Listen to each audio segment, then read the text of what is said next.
talking about San Francisco Rush 2049. Now, you guys may be surprised to hear the title San Francisco Rush in our Buried Treasure segment because San Francisco Rush was a pretty big smash success for Midway. But the thing is, this one wasn't. San Francisco 2049 was...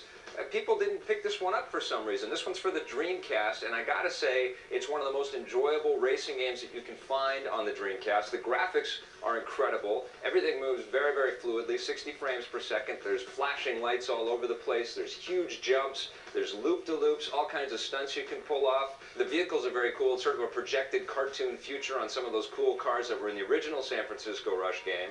And of course, all the environments in San Francisco have been altered somewhat to make them look a little more high-tech and space age. But I gotta say, the best reason to pick this game up for your Dreamcast is it's pretty much the perfect multiplayer game. There's a 4-player car combat game in this thing that rivals Twisted Metal. It is so much fun. The power-ups, all the different weapons that you can pick up, and of course they've ramped and sloped all the environments, so there's lots of jumps and stunts you can pull off and then swivel around and start shooting at your opponents there. This truly is a fantastic game. I've played this thing for hours and hours. I still bring it out and play it with friends when they come over now. It's called San Francisco Rush 2049 for the Dreamcast. It's awesome.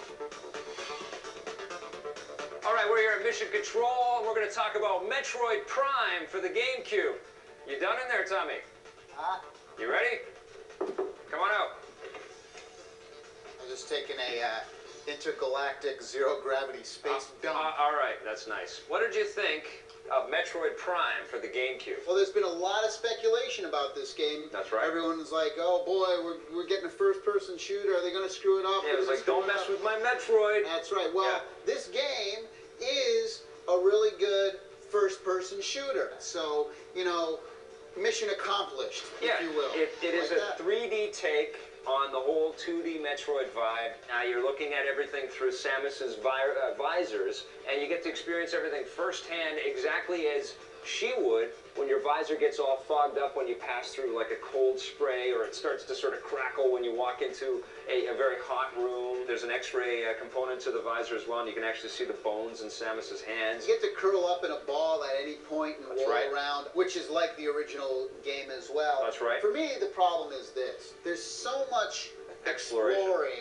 and backtracking. And platform hopping, too. I mean, it does incorporate all the gameplay stuff that we played. It got a little boring to me. But the biggest problem is the controls. The controls, yeah. Because here is the disappointing. deal. You only have really one control scheme. It's kind of like the default GoldenEye control where you move in 3D space with the left thumbstick, but the right thumbstick isn't used at all. So you're not looking in every direction. It is so unbelievable that they didn't make the joystick have you at least go up and down and strafe left and right. So in order to look up and down, you actually have to press the right trigger button. Yeah. And then if you want to strafe left and right, you have to push the left trigger. You can't really strafe and then look and aim up at the same time. You can't do it. You're constantly battling the controls. That is a major problem with me as well. But, you know, let's look at the positives on this game. First of all, I think, for my money, this is the best-looking 3D game you can find on the GameCube.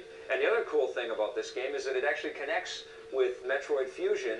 If you beat the entire game, you can connect with the Game Boy Advance, and you'll get the NES version of Metroid on this game. Well, my favorite part of Metroid Prime was the different weapons and the effects that the weapons, you know, whether it was electrical effects or guns that basically just like warbled the whole world. And how about that front-end interface, too? Well, that is the best menu screens I've ever seen in any game ever of all time. And you can quote me on that. Yeah, stylish. I mean, if you're just talking style, I don't think there's a more stylish game on the GameCube right now. The other thing that I was surprised about is the fact that there is no multiplayer component in this game. And I know that Metroid games have always been single player, but, you know, personally, there's no excuse for having an awesome first-person environment like this and not allowing people to play with their friends in a game like this. So what are you giving this? I'm going to give it a 9 out of 10. No, Houston, you have a problem. I still think it's a terrific GameCube game. I'm giving this a 7.5. On the positive side, the best menu screen we've ever seen. Incredible weapon effects, and despite all the speculation, they really did capture the feel of Metroid in 3D. On the negative side, the control could have been a lot better. There's a lot of backtracking and searching, so if you're not into that style of gameplay, this may not be the one for you. And finally, no multiplayer at all. For a first-person shooter, we expect it. Today on Judgment Day, we reviewed Ratchet & Clank for the PlayStation 2. This is a massive adventure filled with lots of cool weapons, but the story really isn't that inspired. On Xbox, and also playable on Xbox Live, we reviewed Mech Assault. Now, this game's playable on Xbox Live, and it's a gorgeous combat game, but it does get repetitive after a while. We also looked at Defender for the Xbox.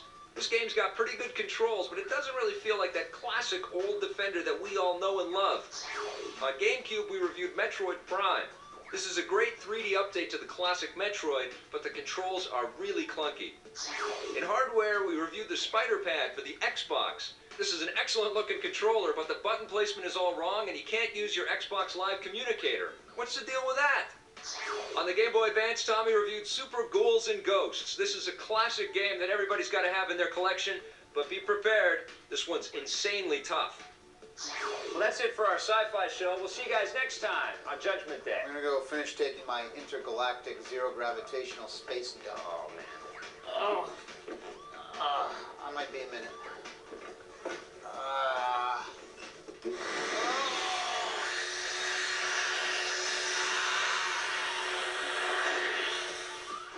You can play with all kinds of people out there, and there's tons of different mechs that you can choose from right away. But the reason why you want to play through that the reason why you want to play through the single. He's gonna be okay. He'll be right back. Everything's good.